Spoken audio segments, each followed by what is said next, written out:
Excellent début de week-end, mesdames et messieurs. Bienvenue à cette grande session d'information. Prenons les sommaires. Le chef de l'État, Félix Antoine Tshisekedi Tshilombo, a présidé ce vendredi 18 avril dans la ville qui préfère de Lubumbashi, chef-lieu de la province du Haut-Katanga, la 40e réunion ordinaire du Conseil des ministres. Les précisions au cours de ces journaux télévisés. En sport, les Léopards U20 ont entamé leurs préparatifs en prévision de la Coupe d'Afrique des Nations Égypte 2025.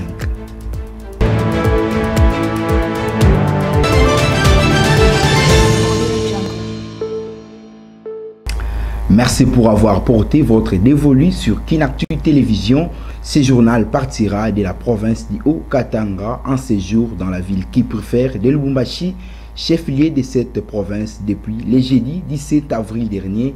Le président Félix Antoine Tshisekedi Tshilombo, en effet, ce vendredi 18 avril, le garant de la nation a présidé la 40e réunion ordinaire du Conseil des ministres au gouvernorat de cette province. Nous y reviendrons avec force et détails dans nos prochaines éditions.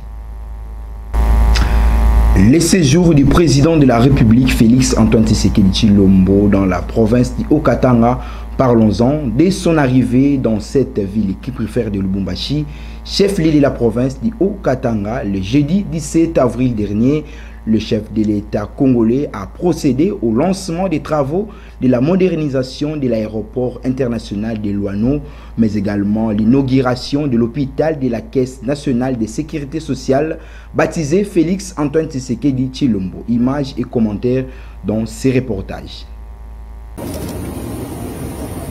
Arrivé en mi-journée du jeudi 17 avril dernier en terre louchoise, le président de la République, Félix Antoine Tshisekedi Tshilombo, a été accueilli à l'aéroport international de la Luano par les autorités nationales et locales avec à sa tête Jacques Kiabula Katwe, gouverneur de la province du Haut-Katanga.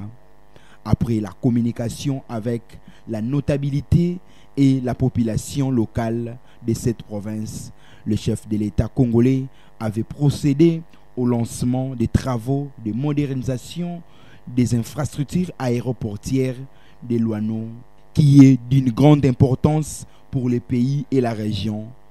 Cette brève cérémonie s'était déroulée en présence de quelques membres du gouvernement central et provincial, ainsi que les responsables de la firme spécialisée pour ces travaux, dont un contrat a été signé entre l'exécutif national et la dite firme.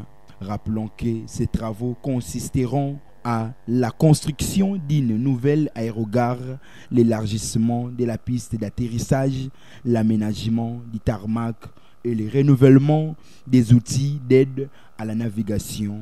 Après le coup d'envoi de ces travaux, le président de la République s'était dirigé à l'Assemblée provinciale du Haut-Katanga pour l'ouverture de la 9e édition de l'Explo-Béton, forum annuel de haut niveau dédié aux infrastructures, à la construction, à l'urbanisme et au développement durable en République démocratique du Congo. Par ailleurs, dans la soirée, le chef de l'État a également inauguré les centres hospitaliers de la Caisse nationale de sécurité sociale, baptisé Félix Antoine Tshisekedi Tshilombo. Et de son côté, la première ministre Judith Suminwa Tuluka avait procédé le jeudi 17 avril dernier au terrain Assosa dans la municipalité de Kasavubu aux travaux de la cartographie pilote du 2e recensement général de la population et de l'habitat. Notons que cette opération intervient 40 ans après en République démocratique du Congo. Bien avant d'accéder dans la salle de réunion du gouvernorat de la province du Haut-Katanga pour prendre part à la 40e réunion ordinaire du Conseil des ministres, le ministre de la Santé publique, le docteur Roger Kamba, a peint les tableaux relatifs à la prise en charge médicale de victimes des inondations de pluie diluviennes qui se sont abattues le 4 et le 5 avril dernier dans la ville-province de Kinshasa, ayant endeuillé plusieurs familles congolaises. Suivez-les au micro de votre rédaction. C'est clair que notre intervention à nous n'est pas holistique. Nous n'intervenons pas sur tous les aspects de la crise humanitaire, parce que vous savez que la crise humanitaire, bien entendu, elle débouche sur des problèmes de santé publique, mais débouche aussi sur les délocalisations, et débouche aussi sur le manque d'habits, et débouche aussi sur le manque d'aliments, et débouche sur beaucoup de facteurs. Mais dans tous les cas, tous ces facteurs concourent à ce qu'il y ait des problèmes de santé publique. Et ensuite, quand la crise est apparue, viennent les risques maintenant de survenue de maladies liées à cette crise, que ce soit des maladies liées à la consommation de l'eau impropre, mais que ce soit aussi des maladies liées à la proximité, comme les gastro-entérites, que ce soit les maladies liées à la saleté qui est venue de l'eau, qui donnent des maladies de la peau. Donc il y a énormément de maladies qui peuvent découler d'une crise comme celle-là. Bien entendu, plusieurs provinces de notre pays ont été touchées. Et malheureusement, la météo nous annonce que d'autres pluies encore jusqu'au 15 mai vont venir. Donc nous sommes en première ligne pour réagir promptement. Vous avez vu que quand c'est arrivé à Kinshasa, nous sommes intervenus la nuit même de la survenue de la catastrophe. Mais comme l'a dit le vice-premier ministre, ministre de l'Intérieur, c'est le ministère de la Santé qui intervient quasiment sur toutes les crises, mais de manière très rapide, parce que nous avons le centre d'opération d'urgence de santé publique qui est capable de se déployer quasi immédiatement. Nous sommes intervenus donc à Kalemi, nous intervenons partout où il y a des risques de santé. Je dois quand même dire que ces risques de santé, malheureusement, ne peuvent pas tous être évités du fait que notre système de santé au départ avait des difficultés pour être résilient. Mais nous améliorons parce que, comme j'ai dit, nous avons maintenant une capacité d'intervenir immédiatement. Avant, il fallait d'abord constituer les équipes. Alors, le Conseil des ministres, le gouvernement de la République, dirigé par la Première ministre Judith Suminwa, et sur impulsion du chef de l'État, a décidé que nous devons avoir des réserves stratégiques au niveau national, de telle sorte que nous puissions intervenir surtout dans les zones qu'on connaît déjà, qu'il va y avoir des catastrophes à cause du changement climatique, à cause de l'évolution de mouvements des populations. Donc on sait. Et donc nous nous positionnons des réserves stratégiques pour intervenir partout promptement.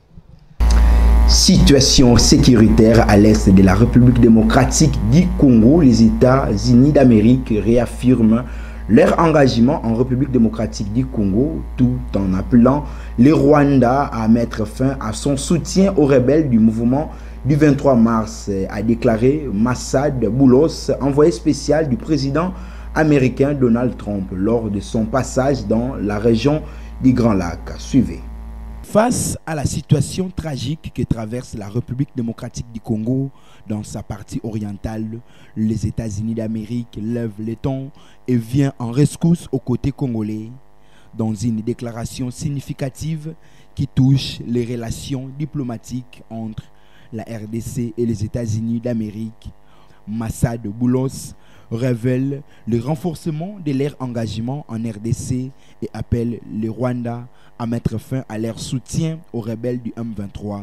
Concernant la richesse naturelle en République démocratique du Congo, le conseiller spécial de Donald Trump a affirmé que la RDC est la deuxième plus grande source de cuivre au monde, ainsi que la première pour le cobalt, un minéral clé pour les batteries de véhicules électriques. Massad Boulos a également annoncé la mise en place d'un financement via la Banque d'exploration et d'implantation des États-Unis destiné à soutenir les entreprises américaines souhaitant investir en République démocratique du Congo. Une brève dans ce journal. Il s'est tenu ce vendredi 18 avril à Washington, la capitale américaine, la réunion d'échange entre le président de la CNI, Denis Kadima, et Mme Corina Sanders, sous-secrétaire d'État adjointe aux affaires africaines des États-Unis d'Amérique. Notons que cette réunion a porté essentiellement sur la feuille de route électorale et le partenariat RDC-USA. Il faut savoir en outre que l'institution congolaise d'appui à la démocratie avait récemment publié cette feuille de route électorale. Lors de l'ouverture de l'explo béton à Lubumbashi, chef-lieu de la province du Haut-Katanga, le président de la République, Félix Antoine Tshisekedi Tshilombo, a exprimé son rêve, celui de mettre en place un réseau ferroviaire reliant les provinces du Grand Katanga et du Grand Kasaï, ainsi que les Grands Bandundu à la capitale Kinshasa et le Congo central jusqu'au port en eau profonde de Banana. Regardez-les au micro de votre rédaction.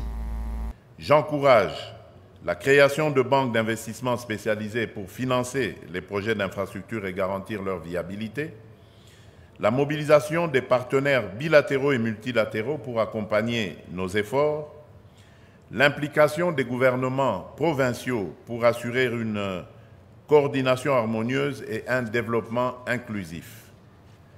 Ces initiatives permettront de transformer nos corridors en véritables pôles de croissance avec des plateformes logistiques, des zones urbaines modernisées, des réseaux d'eau et d'électricité renforcés, ainsi que des centres de santé, d'éducation et de formation. Le développement des corridors doit s'accompagner d'une vision intégrée et durable.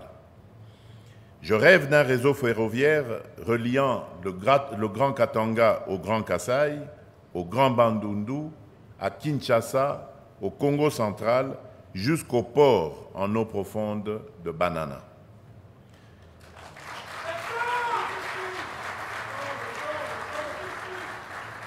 Cette colonne vertébrale sud-ouest est une priorité pour notre pays car elle renforcera la connectivité interne et ouvrira de nouvelles perspectives économiques.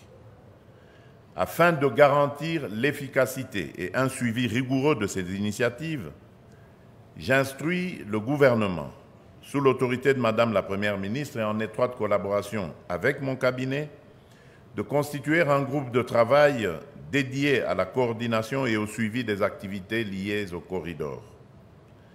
Mais au-delà des infrastructures, nous devons veiller à un développement harmonieux. Les corridors doivent être accompagnés d'un urbanisme maîtrisé avec des zones résidentielles, commerciales et des services publics de qualité, de petites et moyennes entreprises et petites et moyennes industries pour booster l'économie locale et créer des emplois, d'une exploitation responsable de nos ressources, notamment dans les secteurs miniers et agricoles, pour garantir une chaîne de valeur profitable à nos communautés. Bien que le mois de la femme a été clôturé par contre le comité des femmes du nouveau bâtiment administratif du ministère des Infrastructures et Travaux Publics, NBA en sigle, a accueilli le jeudi 17 avril dernier la cérémonie de la clôture du mois de la femme. Cet événement a mis en lumière l'engagement des autorités en faveur de l'autonomisation des femmes et de leur participation active au développement national. Gratien Kiyumbo et Shadrach Cholongo étaient présents pour les comptes de votre rédaction.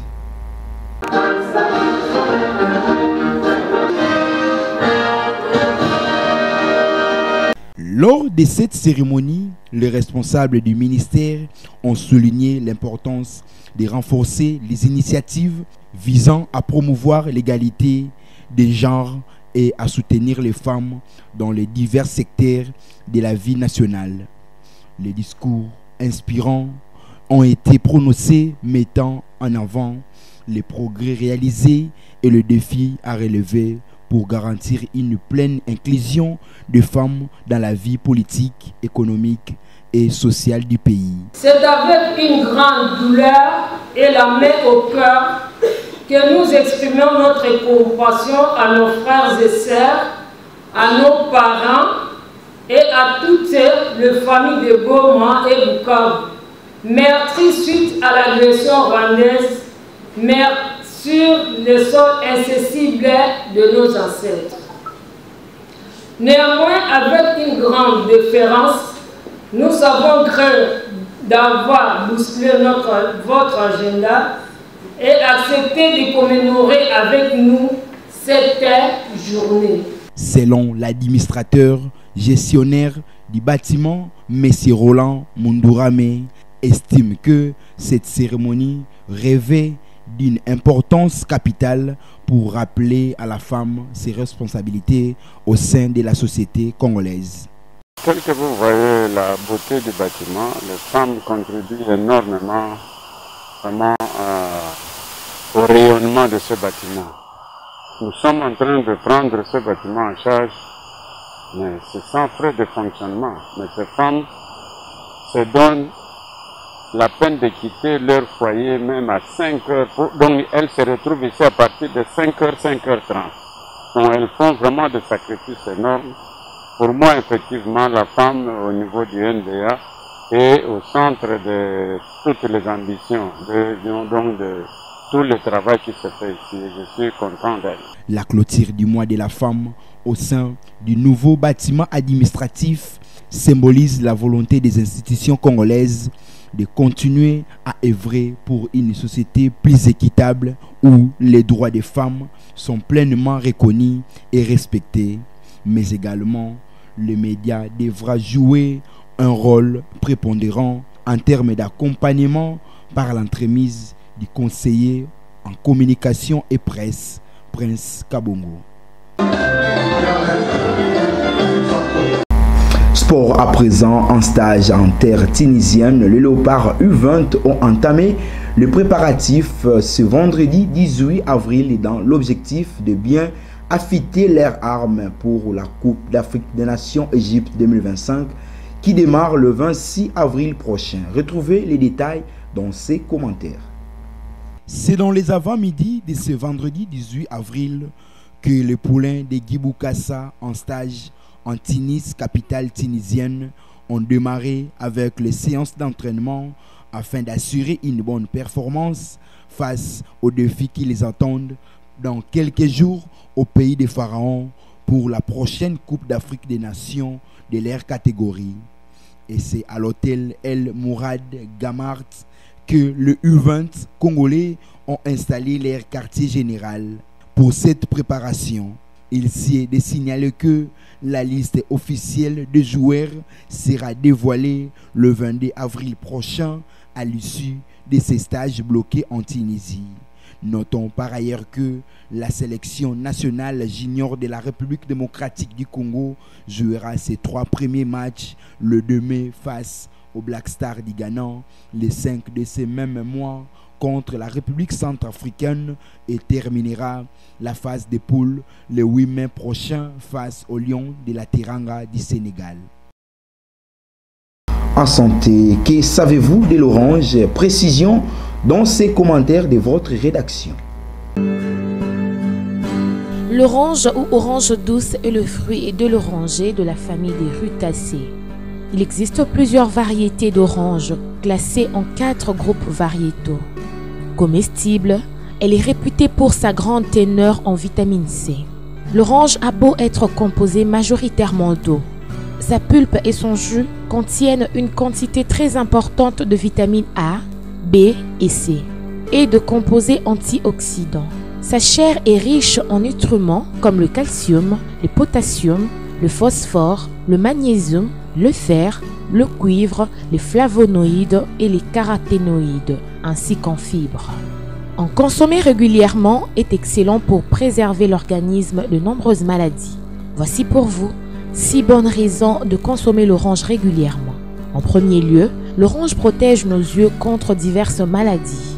Deuxièmement, elle lutte contre le cancer. Troisièmement, elle réduit le risque de maladies cardiovasculaires. En plus, elle réduit l'inflammation, mais aussi elle soigne le rhume. Et pour finir, elle améliore la digestion. Place à présent à la lecture des journaux parus ce vendredi 18 avril dans la mégapole quinoise. Suivez ces commentaires à travers ces timbres vocaux de notre confrère Jean-Paul Kabia. Excellent début du week-end à toutes et à tous. Mesdames et messieurs, bienvenue à cette rubrique de la lecture des journaux. Ouvrons les rideaux de l'actualité avec Africa News qui titre en machette. 40 ans après, Souminois prend un rendez-vous avec l'histoire. Dans son contenu, la première ministre Judith Suminwa a officiellement lancé jeudi 17 avril 2025 les travaux de la cartographie pilote du 10e recensement général de la population et de l'habitat. La cérémonie s'est déroulée au terrain à Sosa, dans la municipalité de Kasavubu. Dans sa prise de parole, la chef du gouvernement a souligné l'importance de ces projets qui lui tient à cœur depuis son passage au ministère du Plan jusqu'à son rôle actuel à la primature. De son côté, la percée évoque le VPM Daniel Mukoko gagne le pari de la stabilisation économique. Selon les sources du journal, face à la guerre d'agression nous imposée par le Rwanda, des dispositions sont prises pour assurer la stabilité du cadre macroéconomique en vue de protéger le pouvoir d'achat du peuple de la RDC, a déclaré le vice-premier ministre en charge de l'économie nationale Daniel Mukoko Samba. Quant au quotidien, le journal souligne le Luxembourg pris la main dans le sac. Selon les rapports du Global Witness, consulté par l'agence congolaise de presse et qui fait grand bruit, l'entreprise luxembourgeoise Traxis est accusée d'avoir acheté en 2024 280 tonnes de coltan via le Rwanda, minerais provenant de mines de la RDC contrôlées par les terroristes du M23. Cela est attesté par des documents douaniers. Pour sa part, Forum des Astres titre à sa une: Washington somme le M23 de déposer les armes. D'après les confrères, Washington renforce sa pression diplomatique sur Kigali jeudi 17 avril lors d'un point de presse numérique tenu depuis la capitale américaine. Massad Boulos, conseiller principal pour l'Afrique du département d'État américain, a réaffirmé la position des États-Unis quant au retrait immédiat des troupes rwandaises de la RD Congo. Massad Boulos, conseiller principal pour l'Afrique du département d'État américain, a réaffirmé la position des États-Unis quant au retrait immédiat des troupes rwandaises de la RD Congo et à la fin du soutien militaire de Kigali au groupe rebelle du M23. Ainsi prend fin ce kiosque à journaux. Retrouvons-nous prochainement. Excellent week-end à toutes et à tous.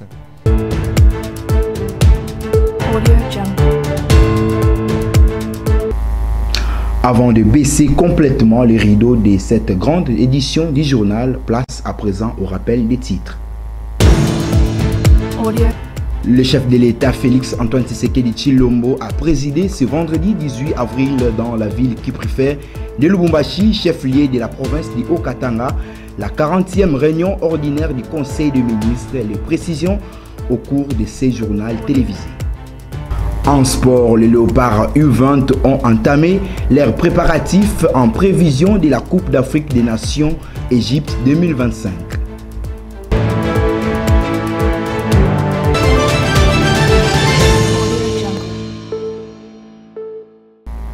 Ainsi prend fin la grande édition du journal télévisé sur Kinactu Télévision, qui est la paix dédiée règne en République démocratique du Congo. D'ici là, portez-vous bien. Au revoir. Merci.